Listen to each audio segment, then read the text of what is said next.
পর্বে শুরুতে আমরা দেখতে পাই সিয়া সাহস করে সু জিয়াওয়ের সাথে টিম আপ করবে বলার পর প্রফেসর আবার সু জিয়াওকে জিজ্ঞেস করে তোমার মতামত। সু জিয়াও নীরবে হ্যাঁ জানায়। মেবি সু জিয়াও ভাবেনি এত ইগনোর করার পরেও সিয়া টিম আপ করতে চাইবে। বাকি বান্ধবীরা চেহারা বাংলার পাঁচ করে রেখেছে। ক্লাস শেষে ইয়ানশি সিয়ার উপর রাগ ঝাড়তে থাকে। সিয়া সরি বলে। বেচারি ক্লিয়ারলি বলতেও পারছে না যে সে কেন এমন করেছে।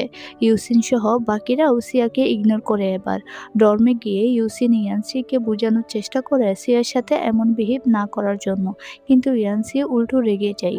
ইউসিন বরাবরই কাইন্ড পারসন, তা বোঝা যাচ্ছে। রাতে সিয়া ইউসিনের দেওয়া টেডিটার সাথে কথা বলছে। ইনফ্যাক্ট সিয়া টেডিটাকে ইউসিন ভাবে। সিয়া ইউসিনকে সরি বলে, কান্না করে বলে তোমার অনুভূতিকে আমি ছোট করতে চাইনি, কিন্তু আজকে টিম আপ করা ছাড়া আর উপায় ছিল না সু জিয়াওয়ের সাথে কথা বলার। আমি চাই না সু জিয়াও আমাকে ইগনোর করুক। তার মতো বন্ধু আমি হারাতে চাই না। আমি তোমাকেও হারাতে চাই না। তাই আজকে আমার ভুল ছিল, আম সরি। তখন ওই সু জিয়াও কল করে। সিয়া খুশি হয়ে রিসিভ করে। সু জিয়াও জিজ্ঞেস করে তুমি কি ফ্রি আছো, আমরা মিট করতে পারি।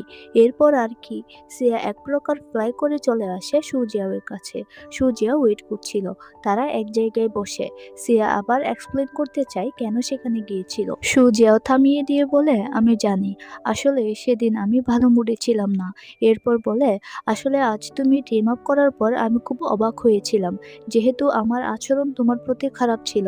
সিয়া বলে জানি না আমার কি হয়েছিল, আমি স্রেফ হাত তুলে ফেলেছিলাম। তখন আমার শুধু মনে হয়েছিল একমাত্র কাজের মাধ্যমেই তোমার সাথে কথা বলা পসিবল। এই শহরে আসার পর তুমি আমার প্রথম বন্ধু। আমি খুব খুশি আমাদের এই ফ্রেন্ডশিপ নিয়ে। আমি এটা হারাতে চাই না। সু জিয়াও স্রেফ তাকিয়ে থাকে। সিয়া বলে ছোটবেলা থেকে আমি প্রায় সময় সিক থাকি, তাই আমার তেমন একটা স্কুলে যাওয়ার সুযোগ হয়নি এক্সাম ছাড়া। তাই বন্ধু বান্ধব নেই বললেই চলে। এই শহরে আসার পর আমি খুব চিন্তিত ছিলাম, বাট তোমার সাথে বন্ধুত্ব হওয়ার পর আমার সব চিন্তা শেষ হয়েছে। এরপর মন খারাপ করে বলে কিন্তু আমি সবার সাথে ভালো থাকতে পারি না। আজও আমি একজনের সাথে অন্যায় করেছি। এখানে ইউসিনকে বোঝাচ্ছে আর কি। সু জিয়াও বলে একদম না, তুমি সব সময় নিজেকে এভাবে দেখবে না। যারা তোমার সাথে নিজ ইচ্ছায় থাকতে চাইবে তারা ছোট ছোট কারণের জন্য কোনোদিন তোমাকে ছেড়ে যাবে না। সিয়া এমন কথায় খুব খুশি হয়। এরপর তারা অ্যাসাইনমেন্টের উদ্দেশ্যে বের হয়ে পড়ে। ভুল বুঝাবুঝির পর্ব শেষ হয়ে সুইট সোল দুটি আবার এক হয়। সু জিয়াও বরাবরের মতো সিয়াকে বাড়িতে এগিয়ে দিতে আসে। সু জিয়াও হঠাৎ বলে সেদিন যেই লোক তোমাকে ঠকিয়ে ফেক সিরামিকের টুকরো বিক্রি করেছিল তিনি আমার বাবা। এই বলে আর দাঁড়ায় না। পরের দিন প্রফেসর সবাইকে ইউনিভার্সিটির গ্রাজুয়েশনের প্র্যাকটিক্যাল রুমে নিয়ে আসে। এখানে মূলত সিরামিকের জিনিস শুরু থেকে শেষ পর্যন্ত বানানো শেখানো হয় 72 প্রসেসিং মেনটেন করে। এরপর সবাই অ্যাপ্রন পরে যার যার পার্টনার নিয়ে বসে পড়ে। মূলত তাদের অ্যাকচুয়াল কাজ এখন থেকেই শুরু। আমাদের অতি মিষ্টি কাপড় বরাবরে খুব ডেডিকেশন নিয়ে কাজ করে, কারণ কাজের মধ্যেই তাদের প্রেম। এই ওয়েটা অতি সুন্দর। সবাই খুব মন দিয়ে কাজ করছে। এই কাজ শেষে পেন্টিং এর পর্ব আসে। যথারীতি আমাদের সুইট কাপড়ের টিমে এই কাজ সিয়া করবে, আর সু জিয়াও সুন্দর করে তাকিয়ে থাকবে। এবারেও সেটাই হচ্ছে। এরপর সবার বানানো জিনিস নির্দিষ্ট হিটে ফায়ারিং এর জন্য দেওয়া হয়। এই প্রসেসিং কিভাবে করা হয় সেটাও একটা লার্নিং পার্ট। পরের দিন ক্লাসে সবার বানানো সিরামিক চেক করা হচ্ছে। বরাবরই সু জিয়াও আর সিয়ার কাজ টু গুড, কিন্তু এবার মোটামুটি সবার কাজের ইমপ্রুভ হয়েছে। তখন হঠাৎ সে বাপ ছেলে ক্লাসে ঢুকে পড়ে যাদের সিরামিকের বাটি সু জিয়াও এন্টিক শপে ফেক বলেছিল। এসে সু জিয়াও এর উপর ছড়াও হয়ে যায়।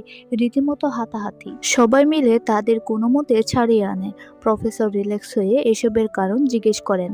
তারা রেগে বলে একজন স্টুডেন্ট হয়ে কিভাবে আমাদের এত দাম দিয়ে কিনা সিরামিক ফেক বলতে পারে। প্রফেসর সিরামিক দেখতে চান।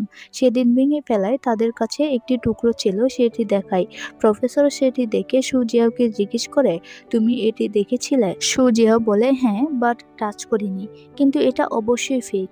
এই কথায় বাপ্পাটা আবার তেড়ে আসে। প্রফেসর বলেন দেখুন, এই সিরামিক দেখতে হুবহু রিয়েলের মতো, কিন্তু সিরামিকের কিছু বেজ আছে। আজকাল কিছু পুরনো সিরামিকের সাথে নতুন সিরামিক মিক্স করে প্রায় রিয়েলের মতো বানায়। ছেলেটি জিজ্ঞেস করে, আপনি বলতে চাচ্ছেন আমাদের স্ক্যাম করা হয়েছে? এখানে আমরা বুঝতে পারি সিরামিকের বাটিটি সু জিয়াওয়ের বাবার কাছ থেকে কিনেছেন তারা। আগেও আমরা বুঝেছিলাম সু জিয়াওয়ের বাবা ব্লু হোয়াইট কালার নিয়ে এক্সপার্ট হলেও উনি অরিজিনাল পোর্সেলেন বানাতে অক্ষম, বাট তিনি এটা মানতে নারাজ। এই জন্যই মূলত সু জিয়াওয়ের পরিবার ভেঙে গিয়েছে। এবার প্রফেসর বলেন এটা পসিবল। এটা শুনে অশিক্ষিত বাপ্পেটা আবার বলে, আপনি মিথ্যে বলে আপনার স্টুডেন্টকে বাঁচাতে চাচ্ছেন। প্রফেসর বলেন কাম ডাউন, আমরা এভিডেন্স কালেক্ট করে একটা সন্তুষ্টিজনক সমাধান করতে পারি। এবার বুড়ো বেটা নিজের মতো বিড়বিড় করে হঠাৎ সু জিয়াওদের বানানো সব সিরামিকের জিনিস ভেঙে ফেলতে শুরু করে। এক প্রকার যা তা অবস্থা। ভেঙে ফেলে লোকটি নিজেই কান্না শুরু করে। উনি হঠাৎ সু জিয়াওকে বলেন, একমাত্র তোমার একটা কথার জন্য আমার 3 লাখ টাকা শেষ হয়ে গিয়েছে, এর জবাব তোমাকে দিতে হবে। এরপর তারা বেরিয়ে যায়। ঘটনাস্থলে পুলিশ আসেন। প্রফেসর পুরো ব্যাপারটি পুলিশকে বুঝিয়ে বলেন। এদিকে ইয়ানশি ফ্লোর থেকে তার বানানো সিরামিকের টুকরো তুলে দেখছে। মূলত তাদের বানানো প্রথম জিনিস বলেই এত মন খারাপ। সিয়া এসব নোটিস করে। এরপর সু জিয়াওকে সহ কলেজের বোর্ড মেম্বাররা আলোচনায় বসে। কলেজের প্রিন্সিপাল বলেন এটা সঠিক যে রানিং স্টুডেন্ট হয়ে এন্ট্রিক শপে কাজ করার অনুমতি নেই। প্রফেসর বলেন কিন্তু সু জিয়াও জাস্ট নিজের মতামত প্রকাশ করেছিল। এবার বোর্ড মেম্বার বলেন যেহেতু সবকিছুর নিয়ম আছে তাই এই ব্যাপারটা তদন্ত করা হোক আগে। যেহেতু ঘটনা বড় হয়েছে তাই সু জিয়াওয়ের প্যারেন্টসকে ইনফর্ম করার সিদ্ধান্ত নেওয়া হয়। এইসব কিছু ওয়েংলিন আড়াল থেকে শুনে ফেলে। সে বাকি বন্ধুদের গিয়ে এসব কিছু জানায়। তারা সবাই চিন্তিত হয়ে পড়ে। তখন সেখানে সু জিয়াও এসে সবাইকে বলে আম সরি, আমার জন্য তোমাদের এত পরিশ্রম করে বানানো পোর্সেলেন নষ্ট হয়ে গিয়েছে। ইউসিন বলে তোমার কোনো দোষ নেই, সব দোষ ওই লোকগুলোর। এরপর সবাই সু জিয়াওকে একসাথে খাওয়ার অফার করে, একটু মন ভালো করার প্রচেষ্টা আর কি। বাট সু জিয়াও গম্ভীর মুখে বলে না ধন্যবাদ, এই বলে চলে যায়। রাতে বাড়ি ফিরে সু জিয়াও মায়ের কথা আড়ালে দাঁড়িয়ে শুনে। অর্থাৎ আজকে যা হলো এসব নিয়ে উনি রেগে আছেন। ওনার মতে সু জিয়াও এই মেজর নিয়ে স্টাডি করলে তার ফিউচার নষ্ট হয়ে যাবে। একে তো আজ সু জিয়াও মানসিকভাবে আঘাত পেয়েছে, তার উপর মায়ের কমপ্লেন শুনে আরো আপসেট হয়ে যায়। সে বাবা মায়ের ডিভোর্স নিয়ে ঝামেলার কথা মনে করে আরো ডিপ্রেসড হয়ে যায়। মূলত সিরামিক জিনিসটা সু জিয়াওয়ের ইমোশনের মতো হয়ে গিয়েছে। ছোটবেলা থেকে বাবার হাত ধরে সবকিছু শিখেছে। এত কিছুর পরে চাইলেও বাবাকে মন থেকে সরাতে পারে না। পরের দিন সকালে সেই পাগল বাপ বেটা ইউনিভার্সিটির সামনে লাইভ স্ট্রিমিং করা শুরু করেছে। তাদের বক্তব্য হলো সু জিয়াওয়ের বাবা কম দামে ফেক জিনিস কিনে সেগুলো পুনরায় ভালোভাবে প্যাকেজিং করে মানুষকে ঠকিয়ে অতিরিক্ত দামে বিক্রি করে। সু জিয়াওয়ের বাবাও লাইভ স্ট্রিমিং দেখছেন।